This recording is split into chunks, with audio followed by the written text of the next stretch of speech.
তোমাদের সাথে আমার লাঞ্চ বক্সের ভিডিওগুলো শেয়ার করতে আমার কিন্তু খুব ভালো লাগে। আশা করি তোমাদেরও খুব ভালো লাগে। চলো ঝটপট দেখে নিই আজকের লাঞ্চ বক্সে কী কী ছিল।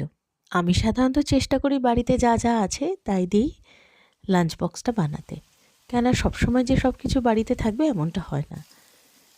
বাঁধাকপি রান্না করেছি কিন্তু আলু দিইনি, কেননা আলুটা আনতে হতো আর আমি সত্যিই ভুলে গেছি। তাতে কোনো অসুবিধা হয়নি, খেতে কিন্তু ভালোই হয়েছিল। আর তারপরে করেছিলাম স্যামন সতে। এইটা আজকে একটু অন্যরকমভাবে করেছিলাম।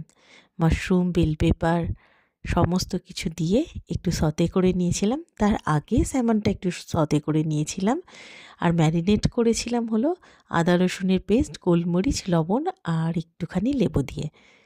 তারপর ভেজিসগুলো সতে হয়ে গেলে ওর মধ্যে একটুখানি ফ্রেশ ক্রিম দিয়ে নিয়েছিলাম। তারপর স্যামনগুলো দিয়ে একটু নাড়াচাড়া করেই ডিশটা রেডি হয়ে গেছিলো। খেতে কিন্তু দারুণ হয়েছিল।